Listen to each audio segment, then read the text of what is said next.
Welcome. First, we have Bartosz talk about probabilistic transformation of quantum resources. Yeah, all yours.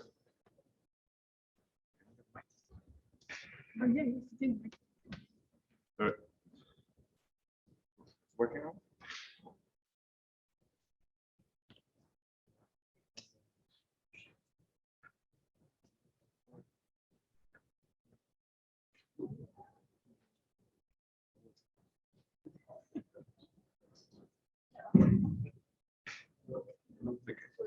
Guys, there's a message in this presentation. Click it away.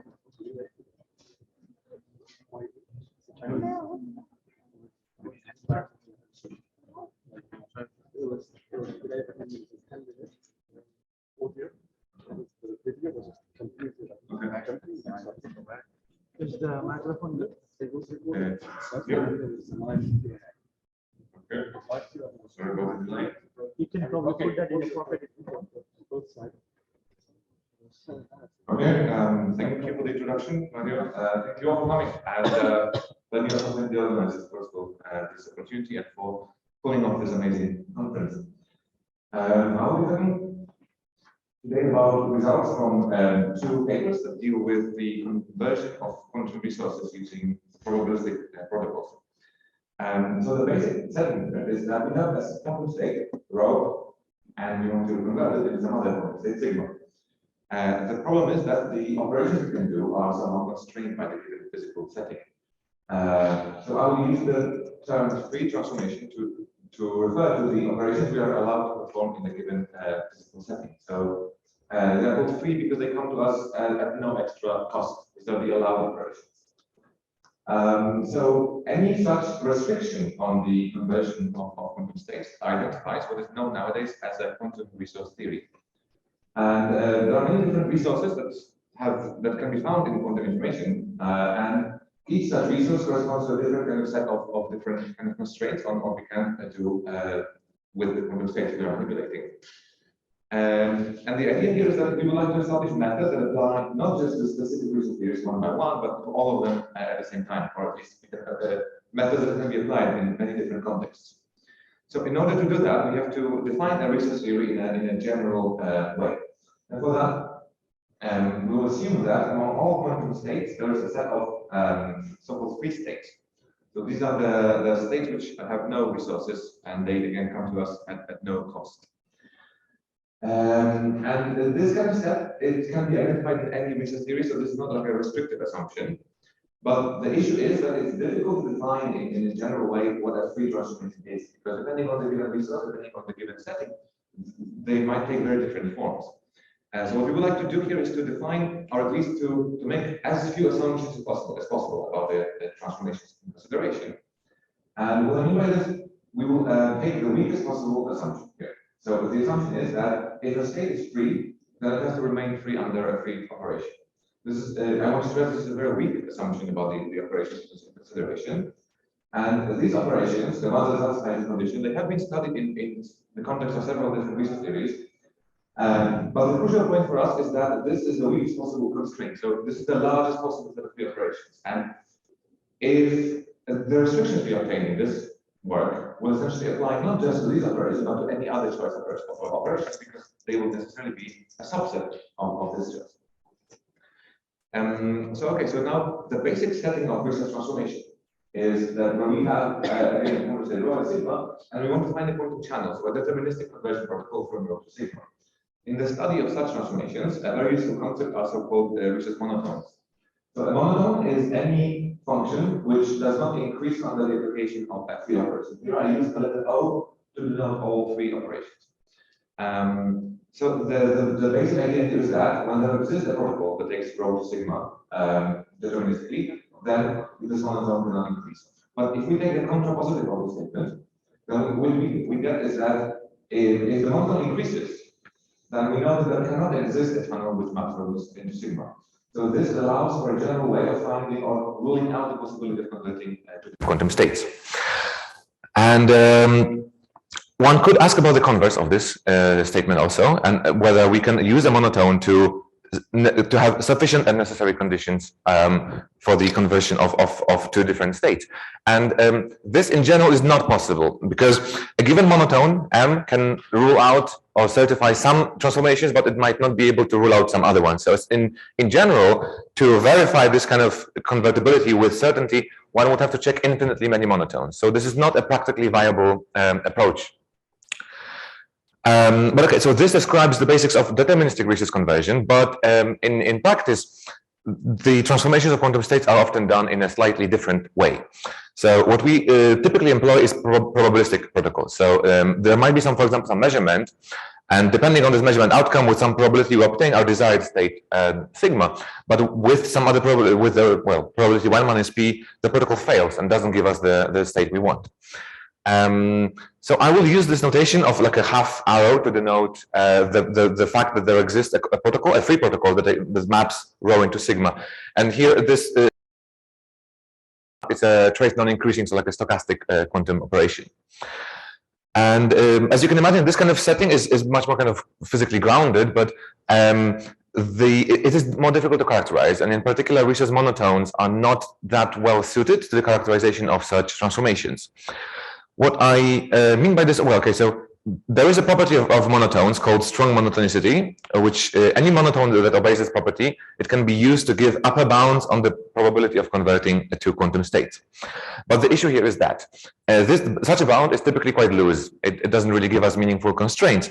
And more importantly, this approach cannot be used to rule out the possibility of converting rho into sigma. That's a crucial thing. We would like to certify that it is not possible to go from rho state to rho to sigma, and using monotones in a probabilistic context, we cannot do that. So in this work, we would like to introduce an approach that fixes the problems that I just talked about. And for that, let me jump straight into the definition. We introduce a new monotone, the projective robustness. And so the projective robustness is defined using an optimization problem like this. You can see it involves the free states F, and then there's an inequality involving the input state rho and the free states sigma. And this inequality is in terms of positive semi-definite operators. Now, okay, so where does this expression come from? Originally, this definition comes from a combination of two other monotones that have been applied in other settings. This is resource robustness and resource weight. These are two measures that have been applied in other kind of in various ways to describe quantum resources, but they are not that useful for the characterization of probabilistic protocols. So the idea here is to kind of define a new monotone that combines the strengths of these two in order to better characterize probabilistic convertibility. And if you are familiar with the concept of the max relative entropy, then this projective robustness can be understood as essentially like a sum of max relative entropies with the switched order of the arguments. If you are familiar with the notion of Hilbert's projective metric, which I don't expect anyone to be familiar with, then you can understand this quantity as a minimization of the Hilbert's projective metric also.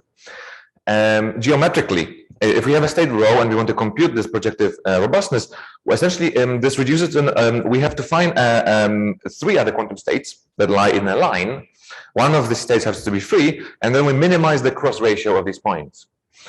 So okay, so all of these definitions are rather kind of mathematical and abstract. So let me kind of move on from this to the practical uses and features of this monotone. And indeed, it does have some useful features. In particular, as long as this set of free states F is a convex set, this is a convex optimization problem. And this greatly simplifies the computation of this quantity. In particular, in most relevant settings, we can either evaluate exactly or at least bound this projective robustness using semi-definite programs. So this really allows for exact evaluation of this quantity. Okay, so there are some useful properties, but the projective robustness also does have some strange properties. And in particular, it can be infinite. And indeed, it is only finite if there exists a free state which has the same support as the original input state rho. What this means is that in most settings, if a state is very mixed or very high rank, then it will not have any resources, because if you add lots of noise, then you lose all the kind of resources. So in any such setting, any full rank state will have a finite value of the projective robustness. However, for a pure state, this quantity will always be infinite.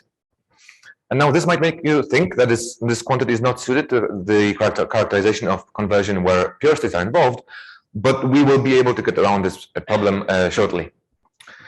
For now, let me talk about the main reason for the introduction of this projective robustness, this strange quantity. That is a very strong type of monotonicity that this measure obeys. So our first main result is that for any probabilistic protocol that takes rho into sigma, this monotone cannot increase. And I want to stress here that this protocol is a probabilistic protocol. It happens with some probability p.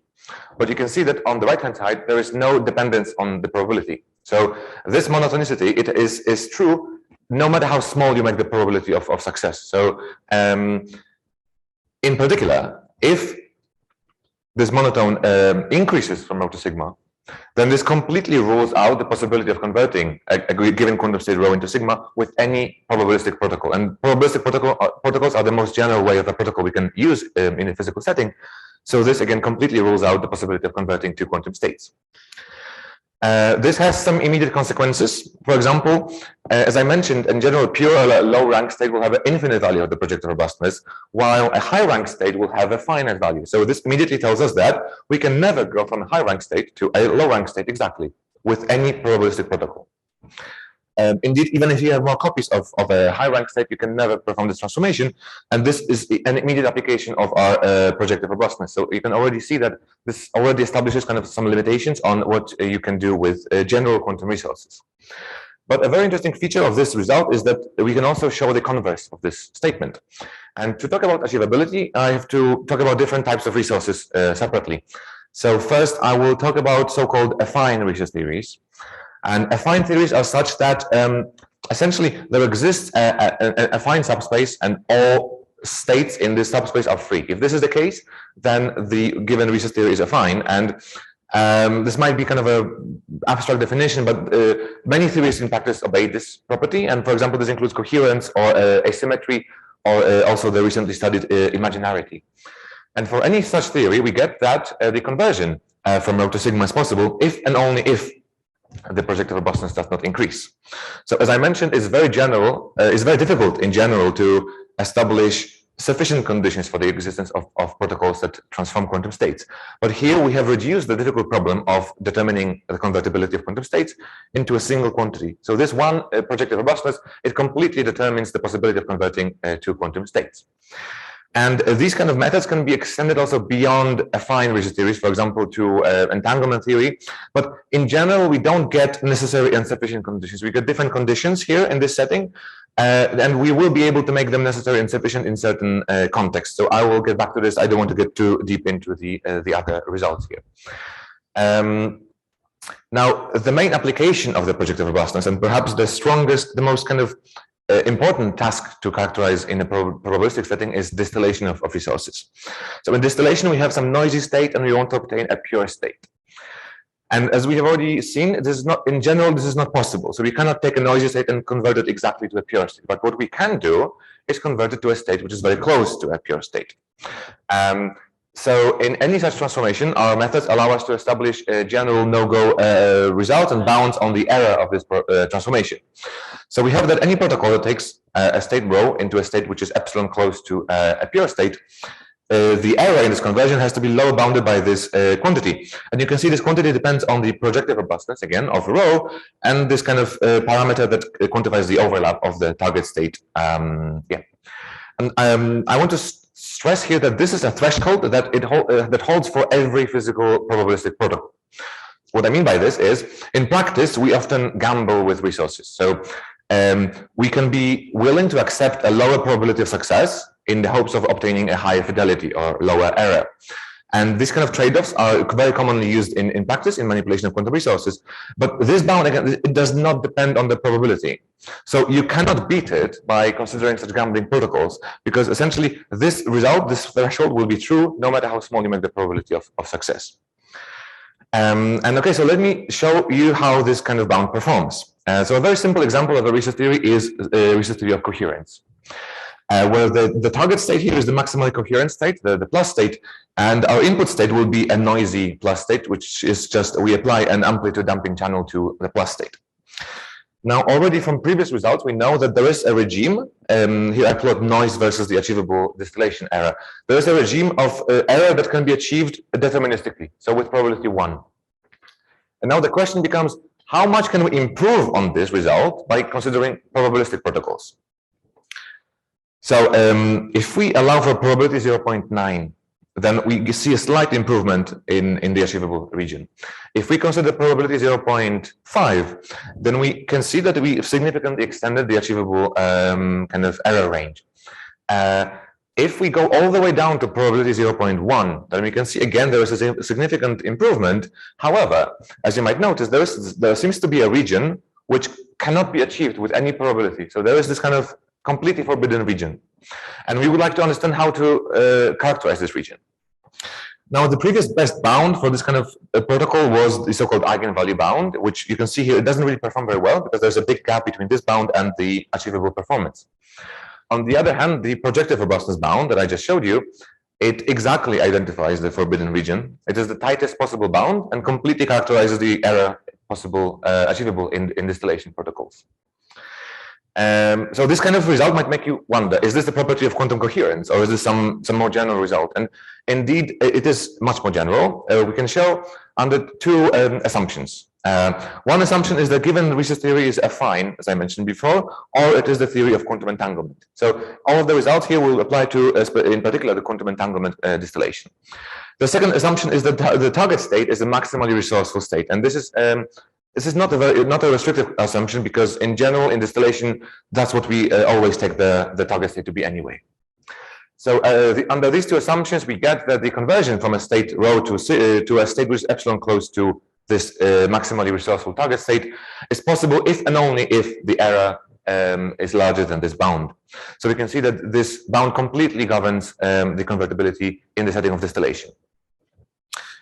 Now, we could also, instead of asking about the lowest possible error, to ask about the highest possible resource, highest achievable resource. And what I mean by this, for example, for entanglement theory, we could ask how large of a maximally entangled state can I distill up to a given error.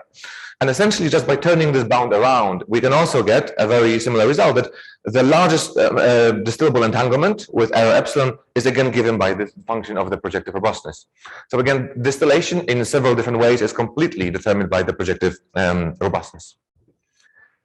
Now, one final application I want to discuss is the overhead of distillation. So in the distillation overhead, what we have, we fix some error epsilon, and we ask how many copies of rho do we need in order to achieve this error. And we using the projective robustness, we obtain a general lower bound on this overhead. And to study how this bound performs, I will consider the setting of magic state distillation. So in magic state distillation, we want to obtain a resourceful magic state, for example, a T state. And here I will start with a depolarized T state as our noisy state.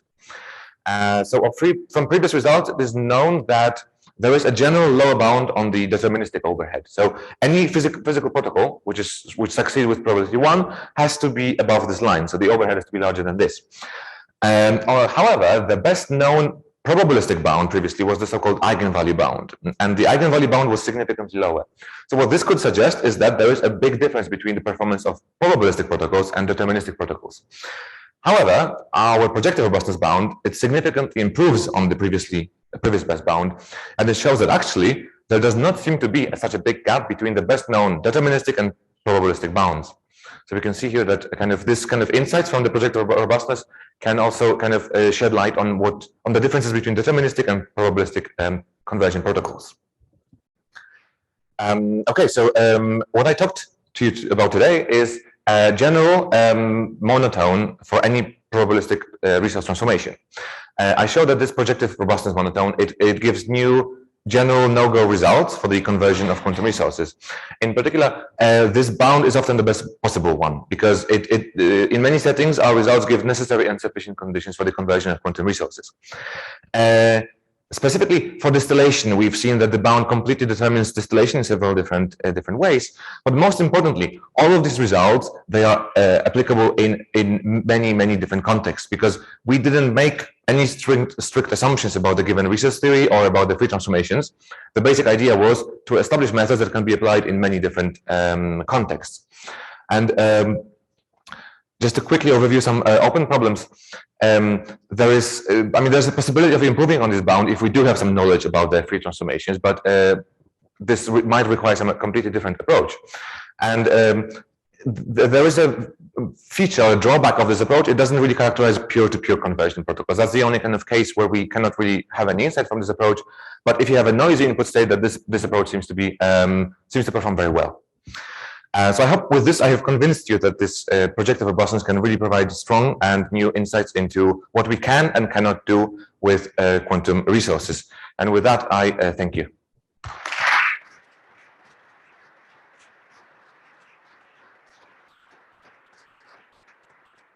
Yeah, thanks a lot, Bartosz, for this excellent talk. Yeah, we have time for questions, so please just come forward.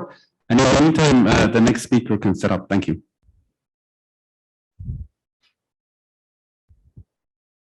Thank you for the great talk. I had a question of whether we could,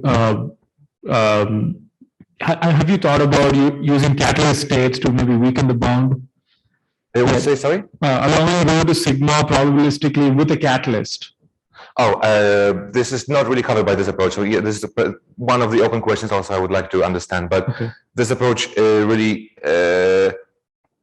yeah, I mean, I don't exactly know how these no-go theorems will generalize to catalysts. Yeah, this is an open question at this point.